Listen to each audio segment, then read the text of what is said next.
Okay. Good morning and stuff. Um, I've decided that I know what to call it now. This thing that the device works off of. At first, to me, the way I was looking at it, it seemed, it seemed as if it was like an electrostatic generator. But I think it's a bit more complicated than that. This interacts with something I'm calling the monastic wave. Monastic wave, as in monad, the central diaform that is not God. So not the collective, but the how to say it? If it was an angel, it would be the Metatron, um, or presence. Uh, it's um, so David Wilcock's book refers to this thing as the source field, and it may well be. I've heard people refer to a similar thing as the ether field, ether in general. And I was like, yeah, almost in my mind, that's all that came up. It's like almost there, but we're not there. It's not it yet. But this is it, the monastic wave. So what it is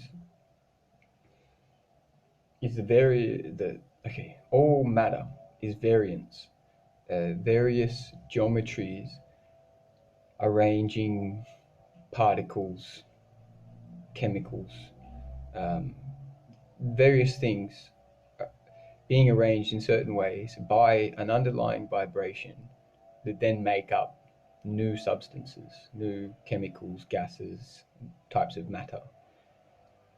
This all originates from a base form or a base energy, a base wave. Uh, Through complications of itself, it creates variants or I don't know how to say it. It creates new substances, uh, which are in turn just variants of itself, which are arranged in certain patterns, folded over themselves and in themselves and around themselves until it sort of gives it solidity, some kind of force like solidity, magnetism, heat, light, color spectrum, this kind of stuff.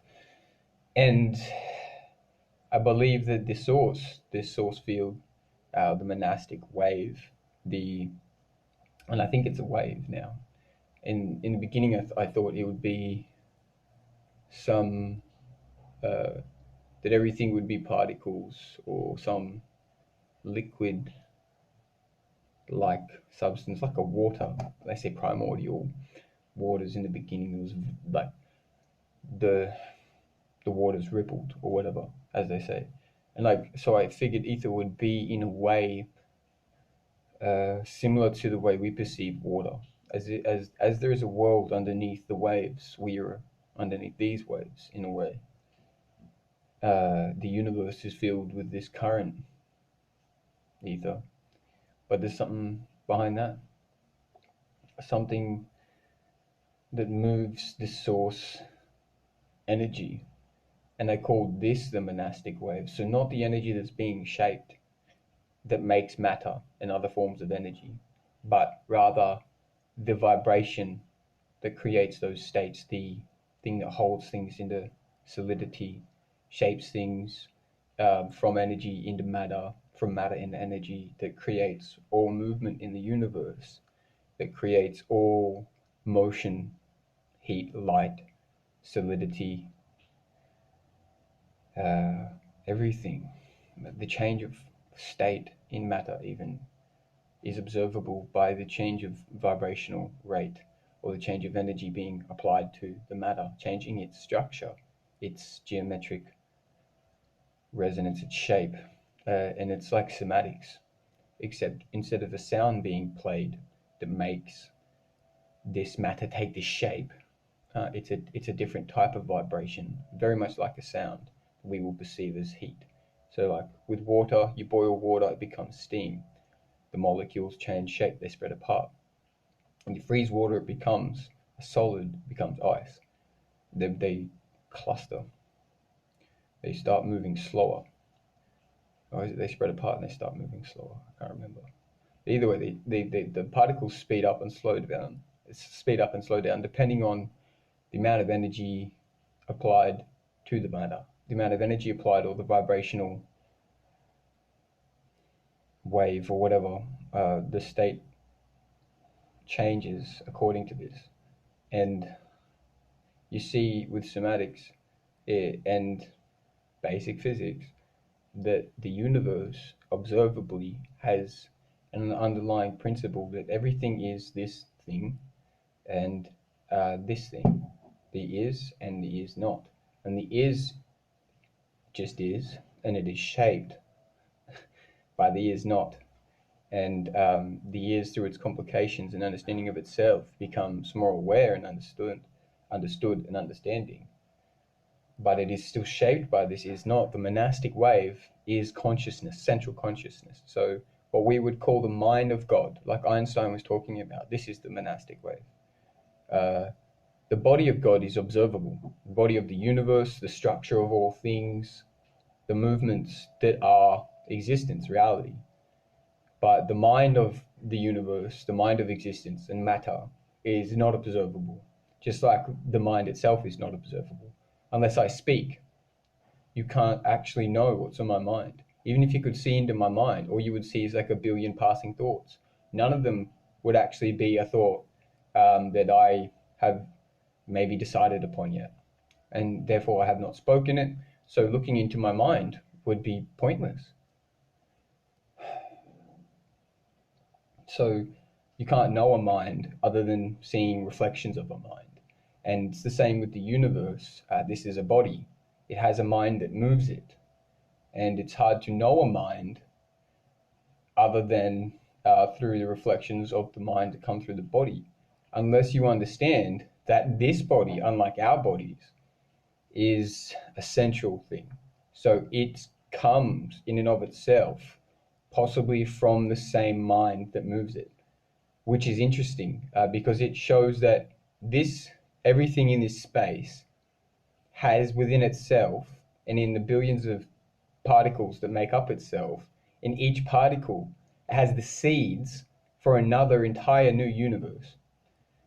Because everything that is in this universe is made up of the original substance that this universe was made from. And it's because of the quantum state of it, its quantity is not a fluctuating thing. It is permanently infinite, or it's always limitlessly there. So from any particle in the universe, you could draw the energy of a sun, of 10,000 suns. And this is observable simply by understanding how much energy it would take to compound light and a base matter to the point where it would become solid and make a sound when you tap on it and give off the form of solidity. You would have to understand what an intense amount of energy that would take to fold this base form of energy into matter to the point where it becomes interactable. Because light and heat are observable as they affect matter, and they're still not solid things. You can't knock on heat. I mean, you can heat up matter, but you can't have heat as an object. It's a wave, and it's a variant of this monastic wave that shapes all matter. This is why I think for a long time mankind has had a kind of like a kinship with fire. It's a wild kind of consciousness that is just raw energy. wherever there's light, there is awareness. I've noticed. Like, if there's fire burning in the camp, people are awake, most likely, possibly cooking, depending on where the fire's at. Maybe cooking soon. Anyways, this is just me fucking around. How I came up with the idea the other day, reading through the Mercurius book. I found it quite interesting. This is a chart they had for, this is really badly sketched, by the way. This is a chart they had for the Philosopher's Stone, the strange arrangement, and the monastic symbol, the monad reversed and standing, and the differences between. So on this side, you've got what I believe is not functional. The Philosopher's Stone concept, to create a thing like this when the universe already functions supremely well, is only a demonstration of a lack of understanding, so makes no sense. And if you understand how it would be formed, strangely enough, you should, if you're smart, see that this is proof of the existence of a monastic wave, which means that it does not require itself to be formed. There is no necessity for this thing. Through the interaction of the waveform, that I think through various essences that are refined and then recombined or whatever to make this thing, you just see that all these things have a large amount of resonance of this waveform, this base matter, and this base waveform that moves matter and gives it energy, imbues it with life or whatever. If you could tap into the source of this thing, you wouldn't need to make a stone or a substance or a fountain of youth type drink. You would understand completely function, necessity, and all of the infinite things that come with life, like all the moments that it's so hard to explain. It's this, you could either know everything or try and condense the knowledge of everything into a single thing and then know that one thing, which then separates you from knowing everything, which is fucking weird.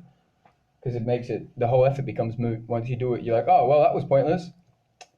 What a waste of time. Now all I have is this one stupid idea.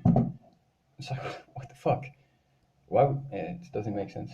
But enough about stupid ideas like the Philosopher's Stone. What isn't stupid is understanding, how do I explain it? Like I said, the monastic wave, yeah. How the source field is probably the energy pool that is complicated by the monastic wave into matter in various energy forms. But it's the monastic wave that shapes it. The monastic, I say wave because a wave form is not a particle, and it's the only thing we understand right now that's close to what this is. But I would understand it more as a